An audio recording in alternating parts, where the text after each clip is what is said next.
Patrick, iniciamos. Patrick.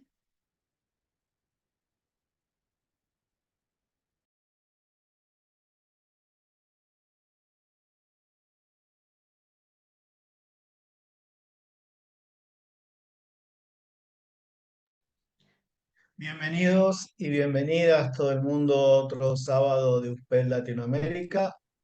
Ahí vamos a dar comienzo a la sesión del día de hoy. Ceci, cuando tú quieras, empezamos con la presentación de nuestro gran amigo y dejo la sesión en manos de las personas y amigos de Perú. Así que es todo suyo el espacio, Ceci, y largamos. Ok, gracias, doctor Ponce.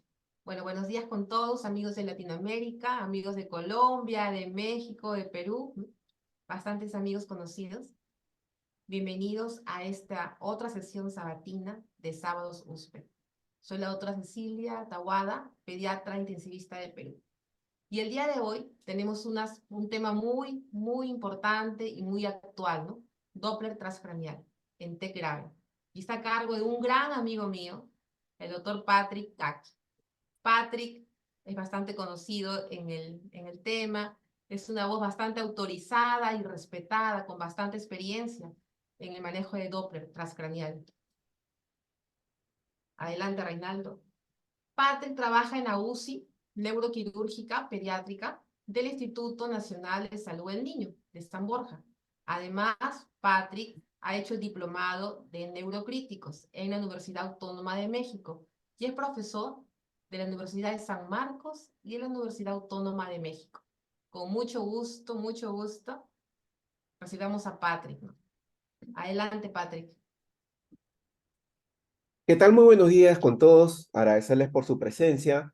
Bueno, hoy vamos a hablar un tema que siempre está presente, que es la patología, quizás el neurocrítico que a muchos más nos apasiona, el T grave, pero ahora desde el punto de vista del monitoreo con el Doppler convencional.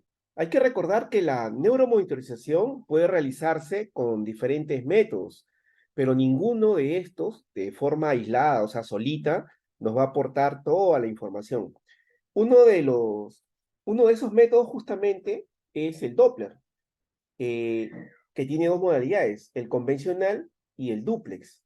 Pero es el convencional el que nos permite una valoración de la hemodinamia cerebral. ¿Qué es lo que se recomienda? Que tanto el Doppler convencional como el dúplex o Doppler transcranial codificado en color sean complementarios. Nosotros en el monitoreo usamos los dos equipos. ¿Y qué necesitamos? Un ratito acá. No avanza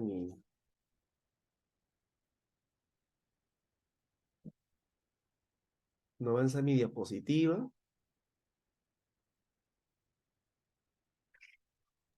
Perdón. ¿Qué necesitamos? Necesitamos básicamente un equipo de Doppler transcranial como este y un transductor de baja frecuencia. Este transductor es de 2 MHz y también un entrenamiento, ¿no?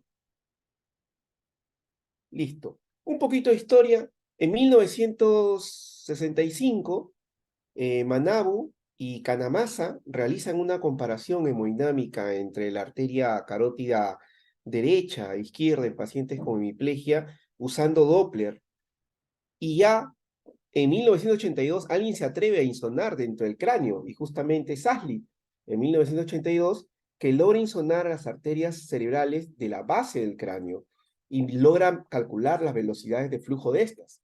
El mismo Aslit, en el año 86, demuestra la utilidad del Doppler en el vasoespasmo. Luego, en el año 90, Ringelstein publica los puntos de referencia anatómicos y también los valores normales. Ahora, si bien es cierto, es una técnica que se introdujo el año 82, ya es ampliamente usada, sobre todo para la valoración hemodinámica del cerebro en el paciente crítico, inicialmente adulto, luego pediátrico, y básicamente aquí lo que vamos a medir son velocidades de flujo. pero de los vasos mayores de la base del encéfalo. Como se trata de una técnica no invasiva en tiempo real y en la cama y al pie de cama del paciente, entonces resulta pues resulta muy productiva, ¿no? Muchos lo conocen también como Doppler ciego. Y aquí, característicamente, vamos a utilizar un transductor de 2 MHz, vamos a evaluar espectros, vamos a evaluar sonidos, el modo M. El modo M, que no consiste en otra cosa que se produce una emisión de pulsos a diferentes distancias y se identifica en azul los vasos que se alejan y se identifica en rojo los que se acercan. Ahora, esto es ideal para realizarlo en pacientes graves, inestables o difíciles de trasladar, como este paciente. Aquí le estamos haciendo un monitoreo ya continuo del Doppler. Ok. Pero esto se basa en lo que encontró un observador. O sea, en síntesis, se refiere el efecto Doppler al cambio de la frecuencia cuando un objeto se aleja o se acerca del observador. En este caso, el objeto es el glóbulo rojo, ¿sí? Y va a haber un desplazamiento Doppler positivo cuando el glóbulo rojo se acerca al transductor y va a haber un desplazamiento Doppler negativo cuando el glóbulo rojo se aleje del transductor. Pero hay que tener en cuenta, uy, se me pasó la... Pero hay que tener en cuenta, vamos a pausar un ratito, está muy sensible este,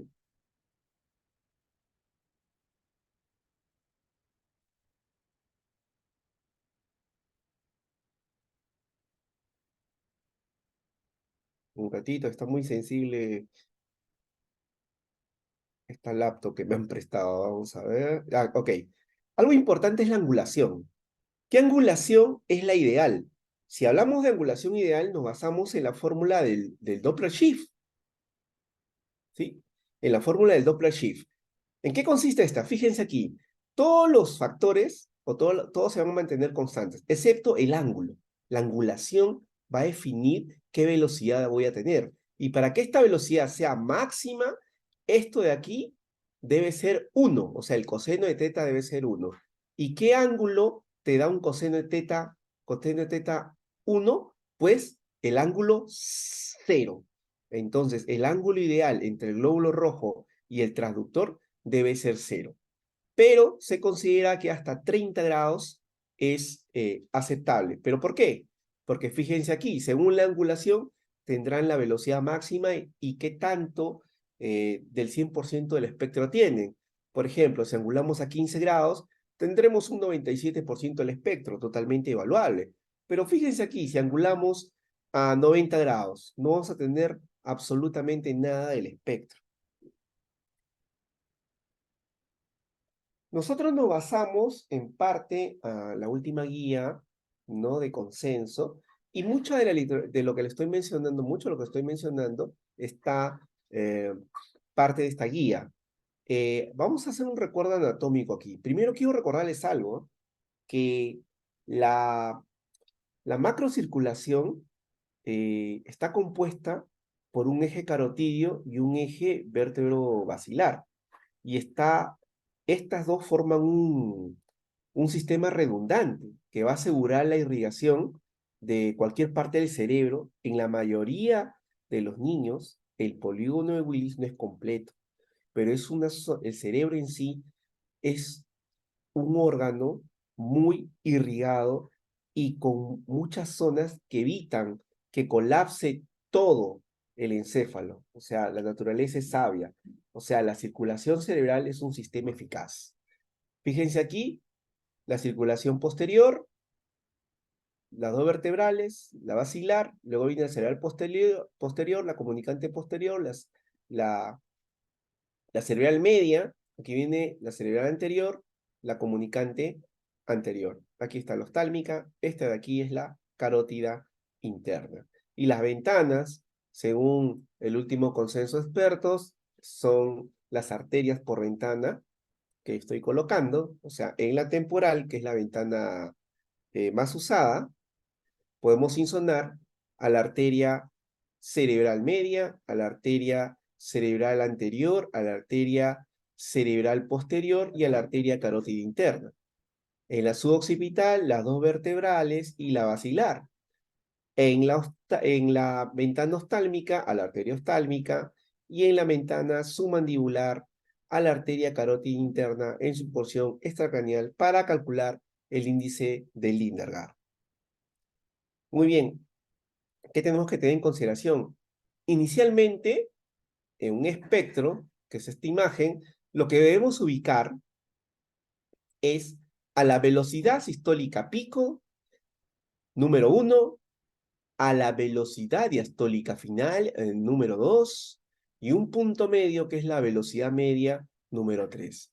Con estas tres variables, yo voy a obtener lo que son las derivadas de las variables, que son el índice de pulsatilidad, que es lo que usamos en pediatría, el índice de resistencia, que normalmente más lo usamos en neonatología, ¿sí? Y el índice de Lindergaard, así como otros índices de autorregulación que hablaremos más adelante.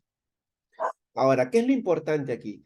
Lo importante es que hay arterias que se van a acercar al transductor y hay arterias que se van a alejar del transductor.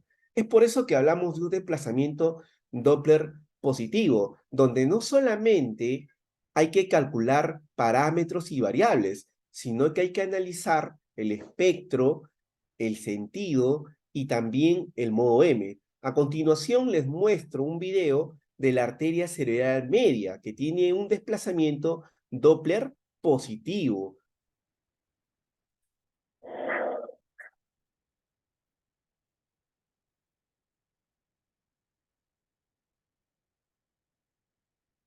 Se encuentra por encima, si tiene un desplazamiento positivo, se va a ubicar por encima de la línea base, ¿sí? Va, el sonido es un sonido agudo y se está acercando al transductor. Muy por el contrario, fíjense aquí, esta arteria, que es la basilar, que tiene un desplazamiento de Doppler negativo, tiene un sonido más grave, más obtuso, ¿no? Se encuentra por debajo de la línea de base, fíjense aquí.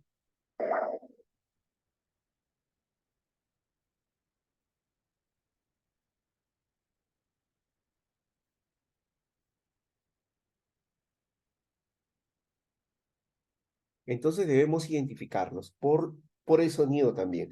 Las velocidades dependen del grupo etario y también de qué arteria voy a insonar. Hay que recordar que las velocidades de flujo del sanguíneo cerebral aumentan, o sea, llegan a su pico entre los 6 a 8 años y luego empiezan a descender al nivel de los adultos en la edad de la adolescencia. Y una velocidad de flujo medida se considera que es anormal cuando presenta más de 2 desviaciones estándar del valor normal para la edad. Indicaciones han variado, se han ampliado. Las más importantes siempre van a ser evaluación de la hemodinamia cerebral, la investigación de la autorregulación y la vasoreactividad cerebral, evaluación de la presión intracraniana y la presión de perfusión cerebral, detección de vasoespasmo, monitoreo de émbolos, parada circulatoria cerebral. La base de la literatura en la UCI pediátrica del uso del Doppler es limitado, ¿no? Pero en los últimos años ha crecido de manera exorbitante. De la última guía, una de las cosas que rescatamos, ¿sí? De la última guía, una de las cosas que rescatamos es que cualquier paciente en una UCI pediátrica con preocupación por cambios fisiopatológicos de la hemodinamia cerebral es candidato para Doppler. O sea, no necesariamente un TEC. Nosotros monitorizamos pacientes con shock séptico. O sea, monitorizamos con Doppler la parte de la hemodinamia cerebral.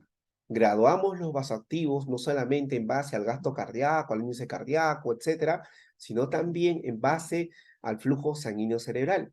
Porque recuerden que, por ejemplo, a veces se nos pasa la mano y le producimos hiperemia al paciente, y la hiperemia también al final puede producir hipertensión intracranial, ¿sí?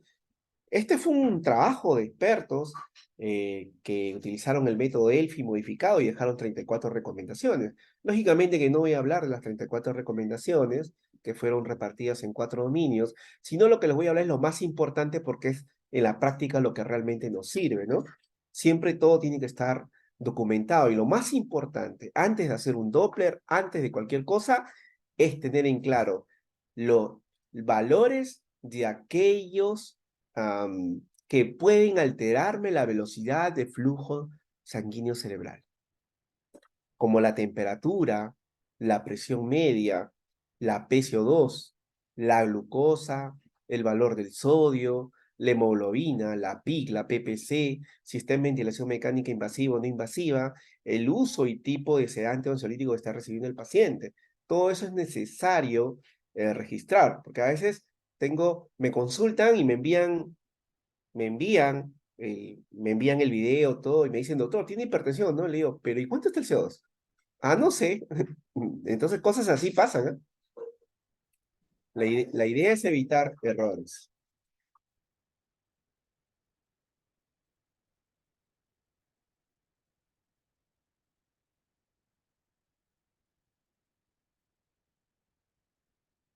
Hay algo importante también, que el índice de Lindergaard, que es la relación entre la cerebral media y la velocidad media de la cerebral media y la arteria carótida interna en su porción extracraneal ipsilateral, cuando es mayor de 3, positivo para vasospasmo en adultos, y el Solstier es lo mismo, solamente que es la relación entre la basilar y las vertebrales, valor mayor de 2, positivo para adultos, pero en los pacientes pediátricos no está validado. En los adultos, sí, en pediátricos no. Ahora, eso no significa que no sirva. Lo que sirve es la tendencia. Nosotros utilizamos la tendencia para tomar decisiones. Doctor, ¿por qué me ha hablado todo esto? Hemos hecho un pequeño resumen del Doppler para que ahora todos podamos hablar del Doppler en TEC y nos va a resultar mucho más sencillo. Miren este artículo, es del año 97, ¿no? Yo estaba en colegio todavía, no sabía ni siquiera que iba a estudiar medicina, pensaba que iba a ser futbolista. Muchos de los pacientes post-TEC severo, o sea, me refiero a, cuando yo digo TEC severo, me voy a referir a la lesión primaria, ¿ya? A la lesión primaria, en este estudio, revelaron un estado, aquí está, fíjense la flechita que está, revelaron un estado de hipoperfusión inicial, sobre todo en las primeras 24 horas. Por eso te dicen que no hiperventiles al paciente en las primeras 24 horas, ¿no? Luego, después de las 24 horas de la lesión, estos evolucionaron a la hiperperfusión, hasta aproximadamente el cuarto día. No sé, se me mueve el mouse, acá está. Aproximadamente hasta el cuarto día. Y luego del cuarto día en adelante, aproximadamente hasta el día 15, se produce una fase de vasoespasmo.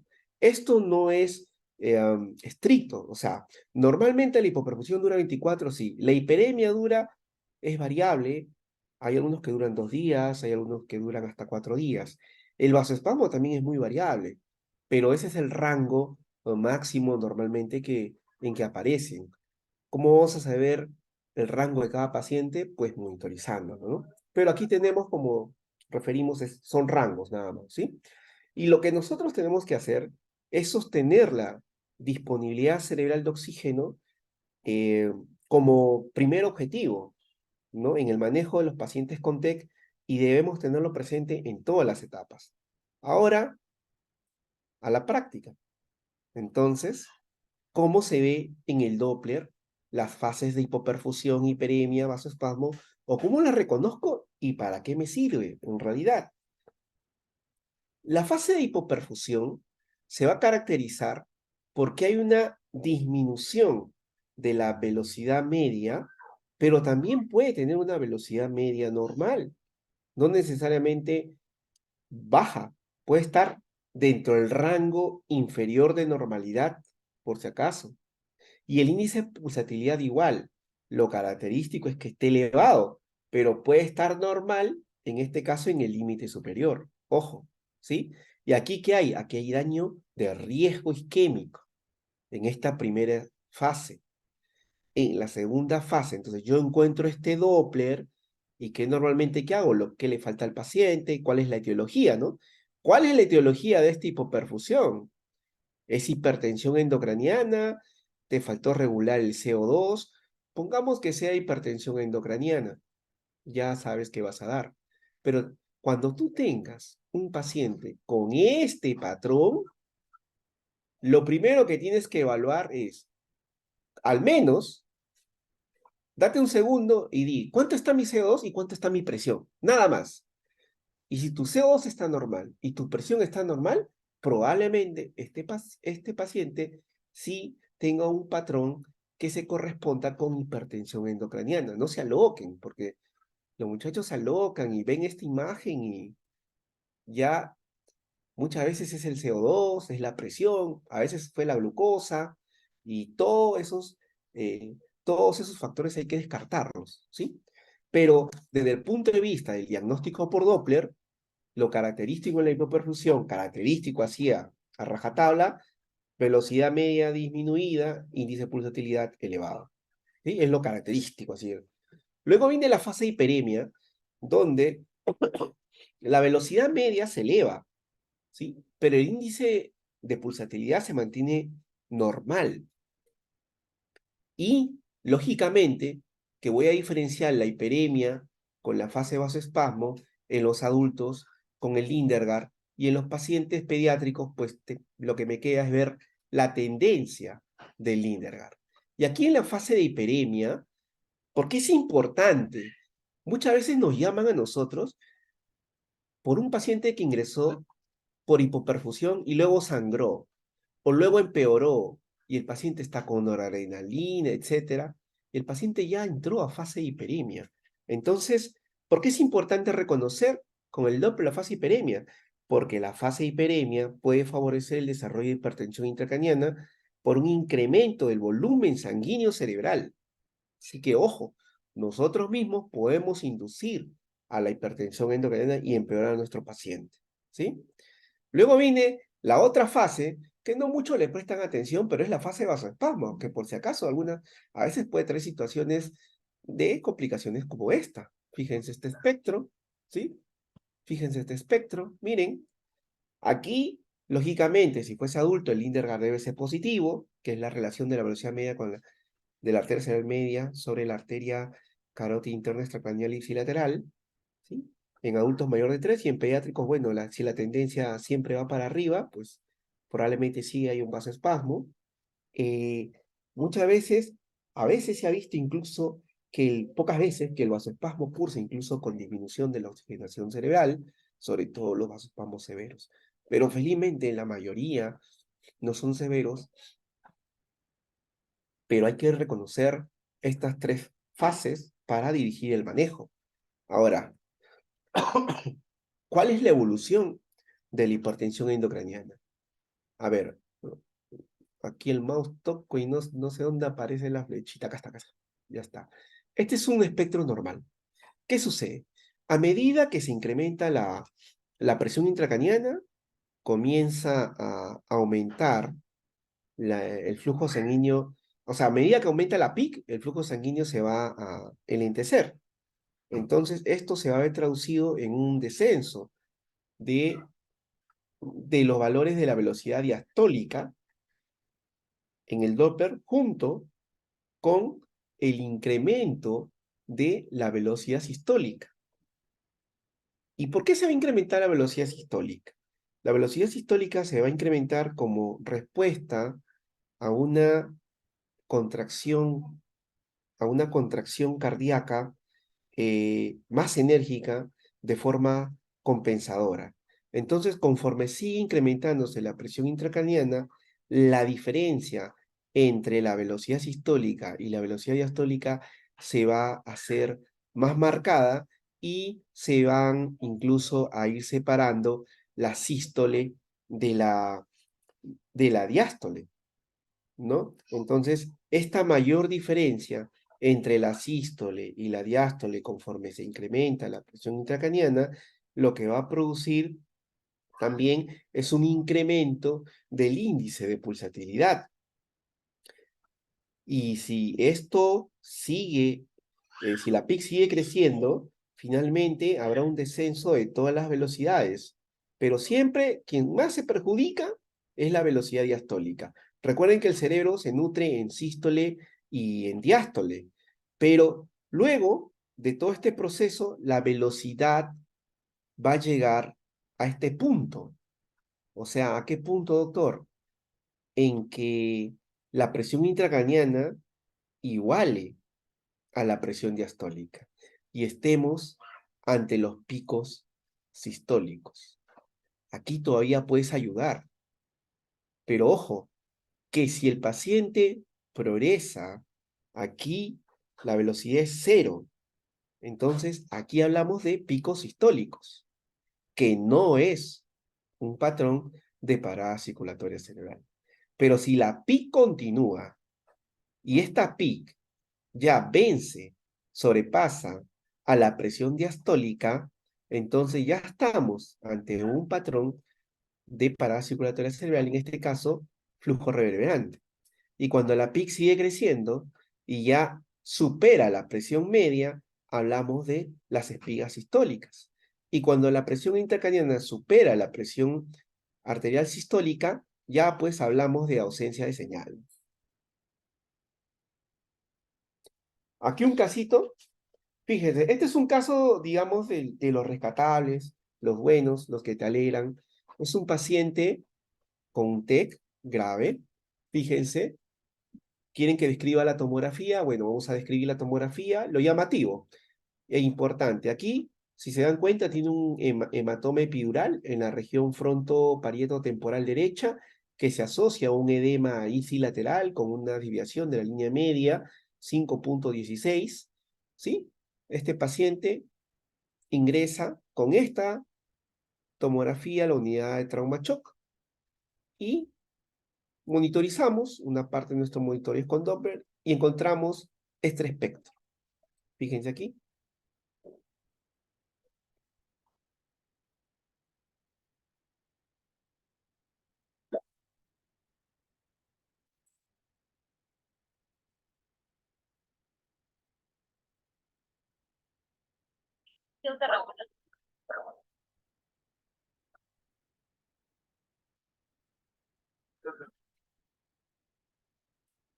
A ver, la velocidad media está disminuida para la edad y el índice de pulsatilidad está elevado, está 1,72 en promedio. Si ustedes se fijan aquí, el paciente tiene una velocidad diastólica casi llegando al nivel de la línea base. Ojo, este es un paciente que tiene entonces un patrón de alta pulsatilidad con baja velocidad, o sea, compatible con hipertensión endocraniana. Pero entró a sala de operaciones, fíjense, le hicieron la evacuación del hematoma, porque este aparentemente creció un poco más, porque hubo un poco más de deterioro clínico. Y en la tomografía control, fíjense acá, ya pos evacuación de hematoma, se evidencia la restitución de la línea media, con un discreto todavía borramiento de los surcos del hemisferio derecho. Hay pequeñas zonas de malasia en la zona frontal, pero son compatibles con contusiones hemorrágicas en resolución. Pero en el Doppler encontramos este espectro, ¿no?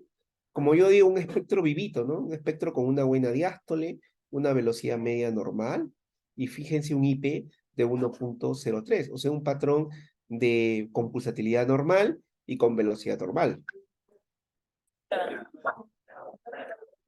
Ahora, ¿y qué nos dicen los estudios respecto al Doppler y al TEC? Entonces, este estudio con 36 niños con un diagnóstico prehospitalario de TEC moderado a grave, que fueron admitidos que fueron admitidos en una unidad de emergencia, básicamente lo que hicieron fue, al ingreso de los pacientes, medir la velocidad sistólica pico, la velocidad diastólica final, la velocidad media de la arteria cerebral media, ¿sí? Y se calcularon también los índices de pulsatilidad y de resistencia, y también hicieron escalas neurológicas para hacer la valoración del pronóstico. ¿Y en qué concluyeron? Que aquellos pacientes con TEC moderado severo, o sea, lógicamente niños, que presentaron una velocidad diastólica de ingreso de menos de 25 centímetros sobre segundo y un IP mayor de 1.3 al ingreso en el servicio de urgencias, se asociaban a peor pronóstico. O sea, ¿a quiénes se refieren? Se refieren a este tipo de pacientes. Pacientes con TEC grave, moderado grave, con diastólicas menos de 25 e IP mayor de 1.3.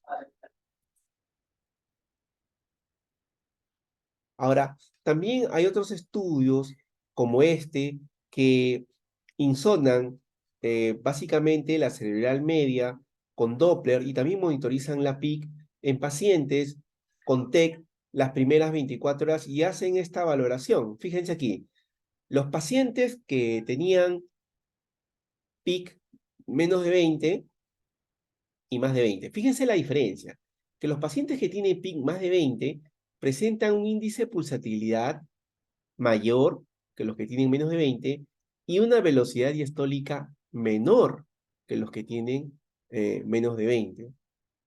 Y al final, algo interesante aquí es que cuando el paciente presentaba un índice de pulsatilidad en la cerebral media menor de 1.3, normalmente que tenía una PIC menos de 20. Por el contrario, cuando tenía una índice de pulsatilidad mayor de 1.3, pues la mayoría tenía PIC más de 20. Entonces, ¿qué concluyeron en este estudio con 148 mediciones? Es que en las primeras 24 horas, un IP mayor de 1.3 tiene una buena sensibilidad y especificidad para predecir una PIC más de 20. Este estudio prácticamente es una continuación del primero que mostré, y aquí lo importante es que no solamente evalúan el tema de Pick y Doppler, sino evalúan también el tema de la presión de perfusión cerebral. Entonces ellos eh, lo que hacen es evalúan la precisión del Doppler en la emergencia para predecir la PIC y la PPC anormal, o sea, anormal en niños con T grave. Entonces, ellos, los perfiles de Doppler se consideraron alterados utilizando valores umbrales, perdón, que previamente ya he mencionado, como son la velocidad diastólica menos de 25 y el IP mayor a 1.31. Y cuando compararon los perfiles, encontraron que con el aumento de la PIC, perdón, aquí lo que ellos encontraron al final fue que los pacientes que tenían una velocidad diastólica final mayor de 25 centímetros sobre segundo y un índice de pulsatilidad menor de 1.31 tienen un valor predictivo negativo del 95% de una PIC mayor de 20 en niños. Este es respecto al índice de pulsatilidad, pero aquí en 34 niños que fueron sometidos a 275 estudios, se examinaron tanto el índice de pulsatilidad, la PIC, la PPC, y estos datos fueron recolectados prospectivamente. Ahora, ¿qué encontraron al final? Ellos encontraron que la sensibilidad y especificidad del IP de 1 para una PIC de 20 fue de 25% de 88%. Entonces, ellos dicen que el valor absoluto del IP no es una indicación, no es un indicador no invasivo fiable de la PIC en niños con T grave. Y eso es cierto. O sea, un índice de pulsatilidad, y después estos estudios han sido complementados, y un índice de pulsatilidad elevado no es sinónimo de hipertensión endocraniana, no es sinónimo de PIC elevada. Lo clásico, un IP se te puede elevar porque la presión media está baja, un IP un IP se te puede elevar porque tiene hipocapnia el paciente, un IP se te puede elevar porque la glucosa está a más de 180, etc. ¿Podemos estimar la presión de perfusión cerebral? Sí, se puede estimar la presión de perfusión cerebral. Acá hacen un estudio, si bien es cierto, no es una gran cantidad de pacientes, son eh, 19 niños los que participan en el estudio, y lo que hacen es calculan un nuevo estimador de la presión de perfusión cerebral utilizando el método de contabilidad espectral del Doppler. Lo que ellos encontraron fue una muy buena correlación entre la presión de perfusión cerebral invasiva y la no invasiva, ¿no?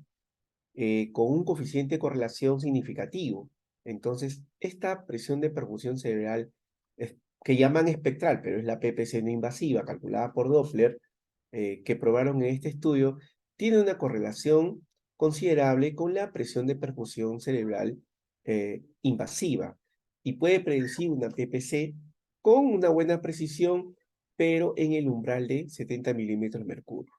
Ahora, lo importante es que si uno no maneja ciertos sistemas, nosotros lo que vamos viendo también en la práctica es que tú vas insonando y vas viendo, y con los factores, por ejemplo, vasoactivos, etcétera, vas graduando la velocidad de flujo que quieres tener o a la que quieres llevar al paciente.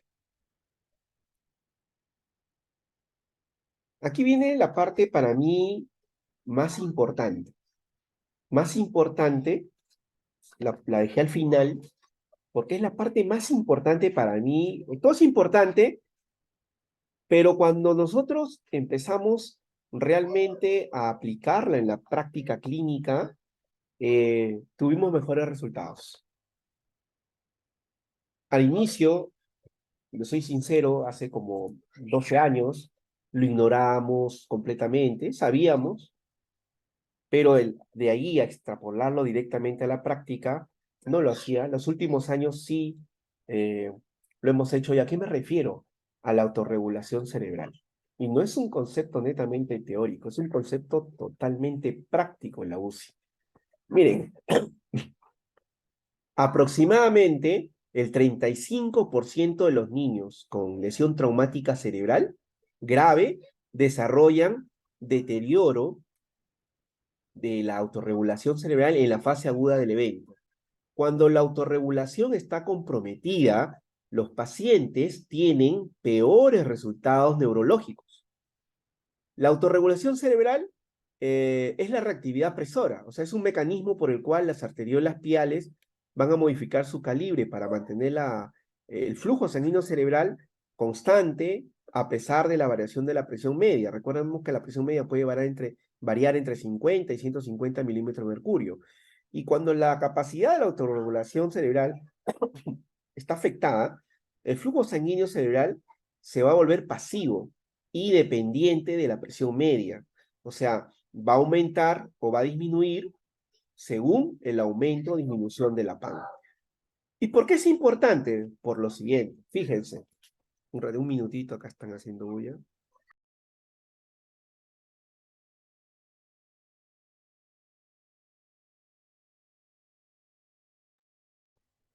Ok, miren, existe lo que se llama el tratamiento hipertensivo, o otros lo conocen como PPC dirigido, ¿sí? Ahora, cuando nosotros damos un tratamiento hipertensivo, nosotros requerimos indemnidad del mecanismo de la autorregulación. Y si está abolido, entonces su implementación más bien podrá empeorar la hipertensión endocraniana, porque si yo aumento la PAN, por ende la PPC, en un paciente con TEC que no autorregula, estaría incrementando el volumen sanguíneo cerebral, por ende la hipertensión intracraniana. No solo eso, la solución hipertónica, más allá del efecto osmótico, para el efecto va a necesitar que la autorregulación esté conservada para el efecto de expansión intravascular.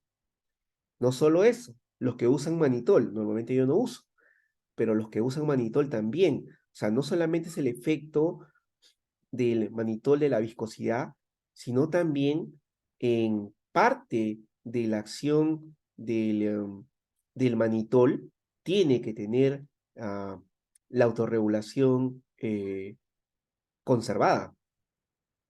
Así que, ¿por qué es importante la autorregulación? Porque yo sé que hay cosas que no me van a ayudar totalmente en mi paciente. Entonces, ¿cómo evalúo la autorregulación? Dos formas. Hay una autorregulación estática y dinámica. Para evaluar la autorregulación estática, nosotros lo que hacemos es infundimos un vasoactivo como la noradrenalina, que tiene un efecto alfa-adrenérgico, es el que tiene más efecto alfa-adrenérgico. Aumentamos la presión media un 20% sobre el basal. Si es un niño, si tienen monitoreo invasivo y tienen cómo tener la presión de perfusión cerebral, si es un niño menor de 9 años, llevamos llevamos la PPC a 80 milímetros de mercurio, y si es mayor de 9 años, a 90 milímetros de mercurio. Entonces, si la velocidad de flujo en la cerebral media varía con el incremento de la presión media, la autorregulación está comprometida. Y aquí lo que voy a calcular es el índice de autorregulación, como en este caso.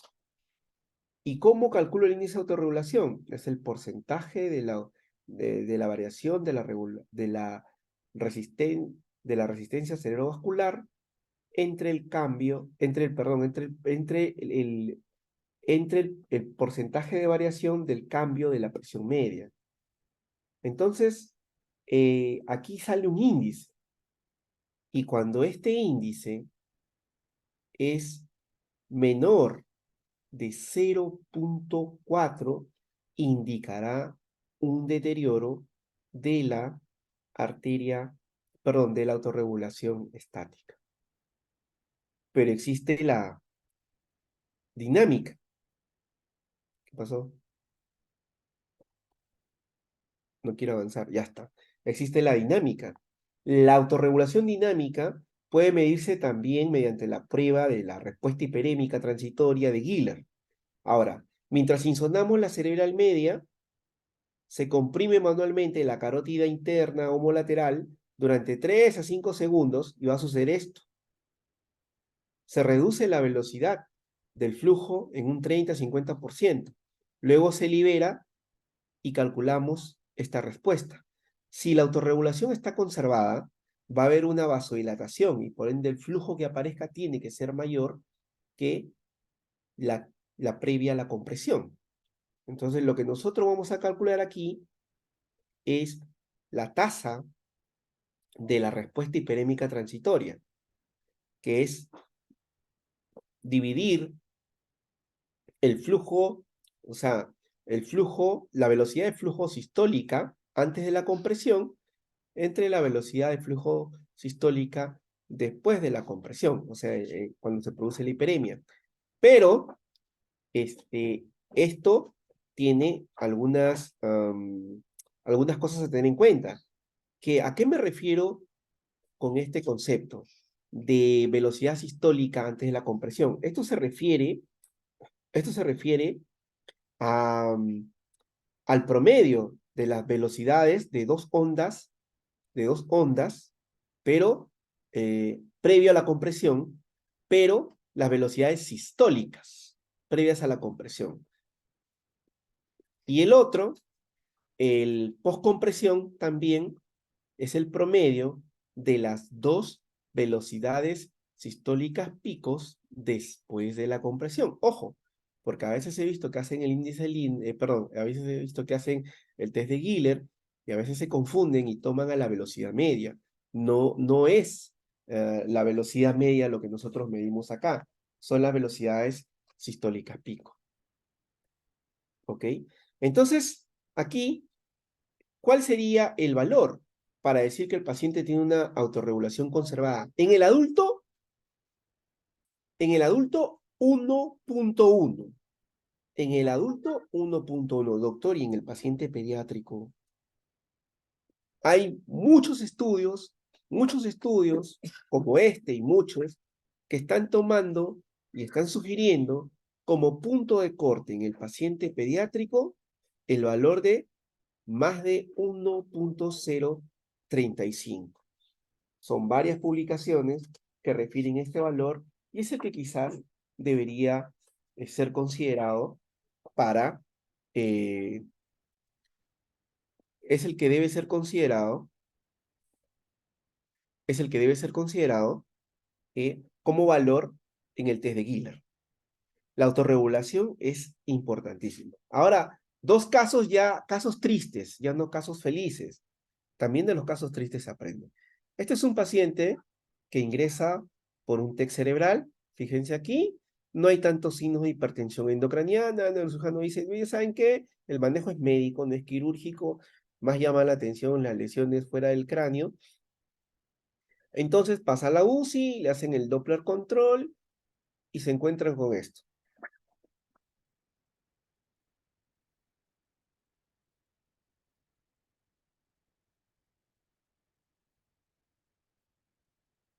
Aquí tenemos una sistolización, ¿sí? Porque fíjense, la velocidad media no está total, está disminuida, pero inicialmente hubo una sistolización, desapareció la diástole y aquí la diástole se está empezando a invertir. Entonces les llamaba la atención porque este paciente no presentaba signos de enclavamiento, o sea, no presentaba triada de Cushing o signo de Cushing, las pupilas estaban dos, eso sí está poco hiporreactivas. Entonces, se estaban mucho confiando en el examen clínico, porque en realidad otro monitoreo no tenía. Luego bajan, lógicamente, le dan un manejo de hipertensión endocraniana, como si el paciente se estuviera enclavando, correcto, y lo bajan inmediatamente a tomografía para poder ir a sala de operaciones. Va a tomografía y aparece esto. O sea, hubo un evento de hipoxia isquemia que no saben qué pasó, cómo se explica, pero a las pocas horas el paciente ya tenía este patrón. O sea, ya tenía un patrón de parada circulatoria cerebral, se lo repitió a la media hora. Lógicamente que el diagnóstico de muerte encefálica es clínico, pero yo les voy a decir algo. Si ustedes tienen un paciente con patrón de parada circulatoria cerebral que se repite 2 veces con el rango de media hora y el paciente no es cardiópata, ese paciente está en muerte cefálica. Se los aseguro. Sí, con seguridad. No hay ninguna duda. Eso no cambia. Si bien es cierto, el patrón de flujo reverberante es un patrón que en algunos casos puede revertir, sobre todo cuando hay una hemorragia subaracnoidea que se rompe, etc. Pero hay situaciones en las que si tú encuentras el patrón de flujo reverberante y este se repite en media hora y el paciente no es cardiópata, ¿por qué digo cardiópata? Porque los cardiópatas pueden presentar un flujo de robo diastólico, o sea, pueden presentar robo diastólico e incluso a veces hasta flujo reverberante. Ahora, pero un cerebro no te va a aguantar más de media hora. Por eso les digo, en esos casos, sí, el paciente está en muerte encefálica. Y aquí nosotros, como les digo, normalmente usamos el dúplex y el Doppler convencional. Fíjense aquí, este es un paciente, un lactante, ¿sí? De 11 meses, llega a la emergencia por trastorno del sensorio, papá no sabe nada, dice que no sabe nada, le hacemos una ecografía, primero acá la hicimos la transfontanelar, vemos acá los ventrículos, ¿no? Y vemos esta imagen acá, ¿no? Vemos esta imagen, fíjense acá, es una imagen hipoecoica, ¿no? O sea, no es tan aguda, fíjense acá, hay una imagen hipoecoica acá. Bueno, yo siempre igual digo, voy a quitarme la duda, voy a hacerle por la ventana temporal, le hacemos por la ventana temporal, acá, acá podemos apreciar los ventrículos, ¿sí? Y aquí, en la parte contralateral, podemos apreciar la misma imagen, ¿no? Era un hematoma sudural. Entonces, el diagnóstico al final fue un TEC por maltrato. Recuerden, ¿eh? Clásico. Hay un último estudio de los colegas de aquí de Latinoamérica que hicieron. Niño menor de 2 años con hematoma sudural, sinónimo de maltrato. ¿Ya? Entonces, y fíjense aquí, el paciente, cuando nosotros vemos esto, y tenía signos clínicos de hipertensión endocraniana, este era su Doppler. O sea, velocidad media disminuida, índice de pulsatilidad aumentado, disociación sistodiastólica, la diástole está desapareciendo ya. Se le pasa solución hiperosmolar, lógicamente que se corre todo para el tema de sal, etc. Y mejora la velocidad media, mejora la velocidad diastólica, esa disociación va desapareciendo. Lógicamente que no ha mejorado totalmente porque su conducta es quirúrgica, pero aquí podemos apreciar cómo en el Doppler se ve el cambio hemodinámico al manejo que dimos. Muchas gracias. Muchas gracias, Patrick. Te felicito, amigo, como siempre, tus charlas didácticas, muy prácticas y con mucha experiencia. Tenemos muchas preguntas del auditorio, Patrick. Sí, A ver, te escucho, Ceci, porque ¿sí? sí, te escucho. La primera pregunta. ¿Qué patrones se encontrarían en la cetoacidosis diabética grave? ¿Y cómo podríamos monitorizar la respuesta al tratamiento? Ya. La, la cetocidosis básicamente lo que va a producir es hipertensión, puede producir hipertensión endocraniana. Entonces, el patrón que vamos a poder encontrar es un patrón de hipertensión endocraniana, o sea, de alta pulsatilidad y de baja velocidad media, ¿no? Es, eh, básicamente, por eso pueden emplear el Doppler, se usa como seguimiento en estos pacientes y un screening importante en estos pacientes es la vaina del nervio óptico, ¿no? Pero el seguimiento es con el Doppler. Ahora, hay un estudio donde hacen una comparación como screening, vaina del nervio óptico y Doppler, y la vaina del nervio óptico es considerado el mejor screening, pero solo screening. El seguimiento con Doppler. E incluso de inicio tú puedes utilizar el Doppler, pero ese es el patrón. Ok, Patrick. Hipertensión endocrinal. Muchas gracias. Otra pregunta, Patrick. ¿Puede tener un paciente hipertensión endocraniana y tener un Doppler normal? Sí, por diferentes motivos, pero primero lo debemos de, si bien es cierto, el Doppler es un instrumento que hay que aprender también de las limitaciones, y eso es lo más importante, o sea, nosotros crecemos cuando reconocemos nuestras limitaciones. El Doppler se ha visto estudios en adultos que pueden tener una presión, una peak entre 20 y 30 y tener un Doppler normal. Ahora, ¿en qué situaciones también el paciente puede tener puede tener hipertensión endocraniana y un espectro normal?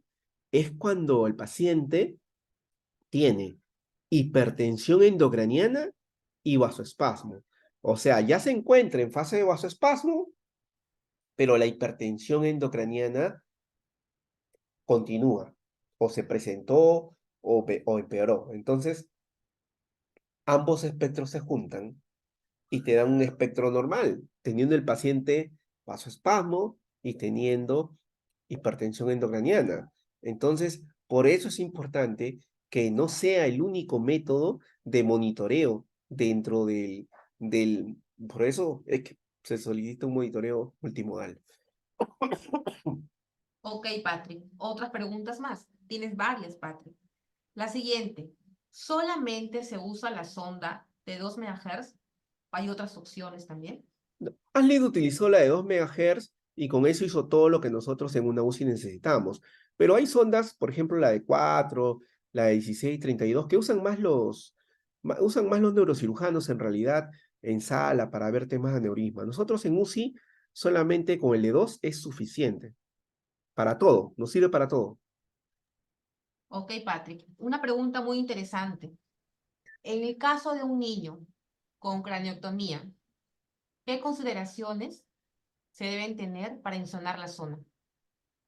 Ya. Eh, yo supongo que lo que más se refiere, porque lo que más se refiere es una craniectomía compresiva, claro, ¿no? Ya, aquí va a suceder dos cosas. Cuando uno quita la calota, lo normal es que la velocidad de flujo sanguíneo cerebral del lado de donde se ha hecho la craniectomía aumente, ya aumente. Y por consiguiente, si ha sido exitoso y, y ha ayudado al paciente, incluso del otro lado también aumenta.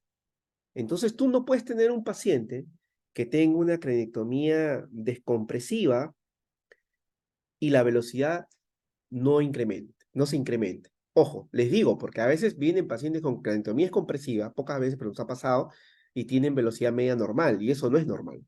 Así que habría que ver por qué. Y en cuanto a las consideraciones, cuando van a programar el Doppler, siempre hay que tratar de colocar la menor potencia, uno, y dos, eh, hay que tratar bajar la, la, la, la menor potencia siempre, y en este caso se disminuye un 10% si vas a insonar a un paciente postcraniectomía o si vas a insonar la biostálmica. Ok, Patrick, gracias. Otra pregunta, Patrick. ¿El Doppler transcraneal sería mejor screening que el diámetro de la vaina del nervio óptico en una hipertensión endocraniana por TEC? Los estudios demuestran que el mejor screening sigue siendo el diámetro de la vaina de óptico, ¿no? Screening. Sí, siguiente pregunta, Patrick. ¿Cuáles son otras formas diferentes al Doppler para poder medir la autorregulación cerebral de forma práctica, sencilla y sobre todo en unidades que no cuentan con Doppler transcraneal? Justamente, en realidad, los métodos aceptados, que son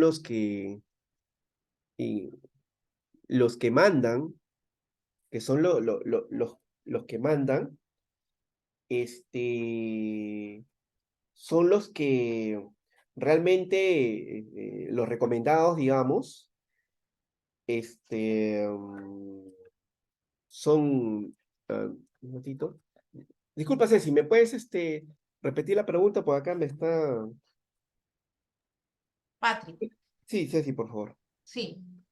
¿Cuáles son las otras formas diferentes al Doppler para medir la autorregulación cerebral de forma práctica y sencilla? Ah, Sobre ya, todo, mira, Patrick, en unidades en las que no cuentan con Doppler transcraneal.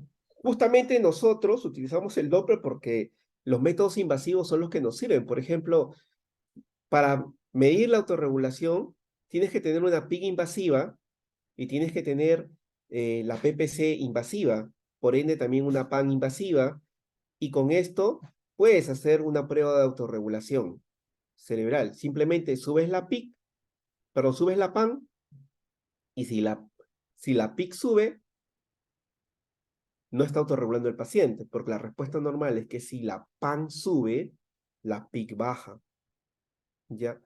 Y la otra es, de la misma manera, con métodos invasivos y a través del software del PRX, ¿no? El software que se llama el ICM. Esas son las formas más conocidas de medir la autorregulación cerebral. Por eso es que justamente el Doppler toma importancia, porque en la mayoría de nuestras unidades no tienen estos métodos invasivos para poder medir la autorregulación de esa forma. Ok, Patrick. Otra pregunta.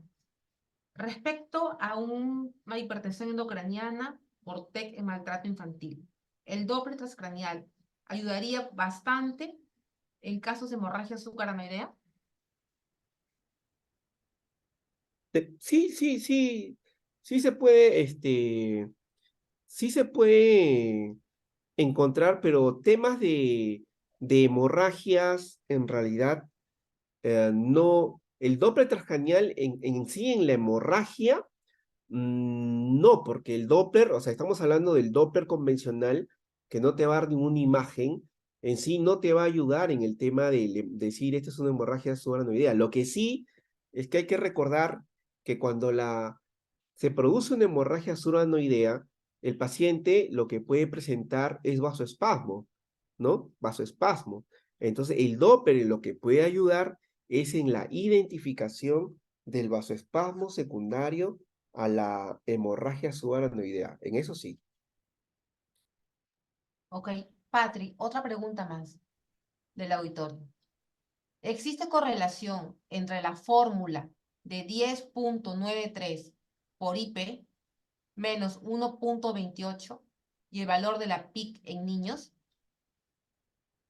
Ya miren, aquí aquí sí quiero ser claro para no generar controversias, pero es en base a la literatura. Este tema lo he revisado porque lógicamente tenemos que ver si nos sirve o no nos sirve. Miren, en conclusión, varios autores han publicado series de pacientes con TEC y otras patologías que realizaron, pues, ¿no? Análisis de correlación entre las variables numéricas obtenidas con el Doppler, como velocidades e índices de pulsatividad, y los valores simultáneos de la PIC, medida así de forma invasiva. Incluso se propusieron fórmulas obtenidas justamente del análisis de estas series de pacientes a partir de variables numéricas para calcular lo que se llama una PIC estimada mediante el Doppler. Entonces, los coeficientes de correlación en estos estudios, salvo alguna excepción, han sido de moderados a bajos. Y ahí viene la observación.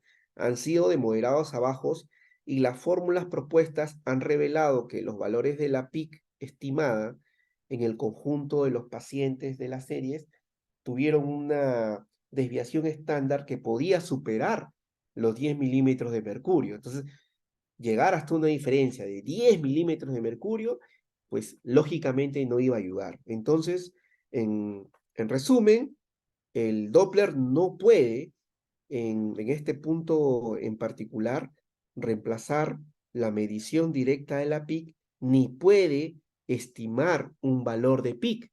Lo que podemos apreciar en el Doppler es ver o encontrar que lo que causa la PIC, los estragos que está causando la PIC, que es en la alteración a nivel de la perfusión cerebral, a nivel de las velocidades de flujo. Entonces, no, ninguna fórmula sirve, ni el hallazgo de ninguna está validada tampoco por si acaso, ni de Doppler en base al IP, ni la del binario óptico en base al justamente este valor, tampoco.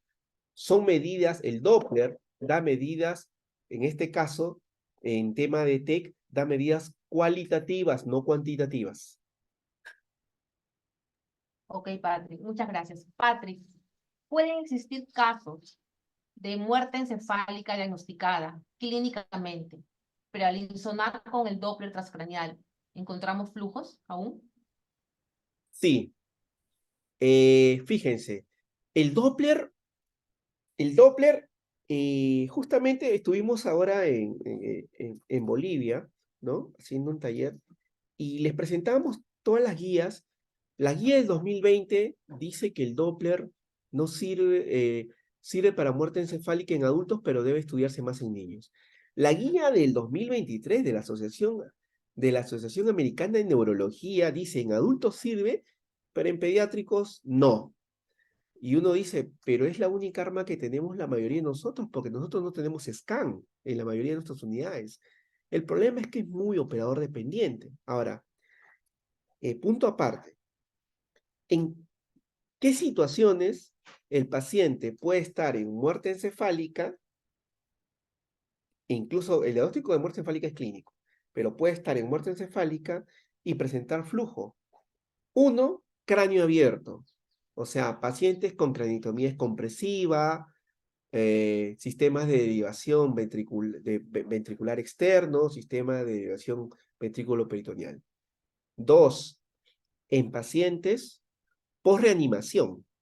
O sea, en pacientes post-reanimación se genera un flujo de reserva que puede todavía encontrarse, un flujo residual que puede encontrarse luego de la reanimación en el Doppler.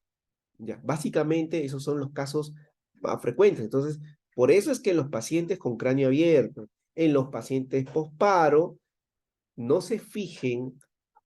Hay situaciones en las cuales yo no toco el Doppler. Y si la toco, sé que voy a interpretar. O sea, lo importante no es solo hacerlo, sino interpretarlo. Entonces, yo he tenido pacientes que han llegado y me han dicho, el paciente está vivo. ¿Por qué? Porque tiene flujo. Yo le digo, pero el paciente tiene el cráneo abierto, tiene una creatividad comprensiva. Debemos seguir el protocolo, el diagnóstico va a ser clínico. Y si le vas a hacer una prueba auxiliar porque no se pueda hacer el examen clínico, no se pueda completar los test de apnea, vas a tener que emplear otra prueba, no el Doppler. Y seguían haciéndole, y seguía saliendo positivo, y seguía saliendo flujo, ¿no? Pero el diagnóstico de muerte encefálica era clínico y ya estaba en este paciente. Sí, esas son situaciones que se han presentado. Ok, Y están, Patrick, muchas disculpa que te gracias. corte, y Sí, está bien clarito, está escrito en la literatura. Patrick, muchas gracias. No sé si alguna pregunta más del auditorio. Patrick, nuevamente te agradezco la charla, siempre muy didáctica, se aprende un montón cada vez que expones. No sé si hay alguna pregunta más del auditorio. Sí, yo Eh, quiero despedirme antes de que haga una pregunta. Quiero agradecerles por la presencia y pedir disculpas por la parte técnica, que fue un descuido mío. Ya, los que no estaban, ya les expliqué. Mi hijito me acaba de malograr una laptop. Y bueno, pero siempre feliz de seguir aprendiendo con ustedes. Muchas gracias, Patrick. El doctor Ponce, Javier, va a dar la despedida de la sesión. No, no, no, para nada. Yo, de puro intruso, nada más, darle un abrazo inmenso a todo el mundo, a todos los presentes. Excelente la charla, Pablo, como siempre, feliz de que nos acompañes y que formes parte del equipo docente de USPEL Latinoamérica. Eh, Abrazo Ceci, abrazo Patrick y una hermosa Navidad para todo el mundo. Lo veo también a un montón de gente querida que está conectada. A todos, un abrazo inmenso y muy feliz Navidad para todo el mundo. Eso querías decirles nada más. Así que Ceci, el cierre de sesión es totalmente tuyo. Ok, muchas gracias, doctor. Nuevamente, gracias a Patrick y a todos los amigos de Latinoamérica conectados. Es muy interesante y gratificante saber que tenemos amigos en varios países de Latinoamérica, ¿no? Y siempre con el mismo objetivo, por el bien del niñito. Feliz Navidad a nombre de USPEC y los esperamos el siguiente sábado en otra sesión. Feliz Navidad. Gracias a todos.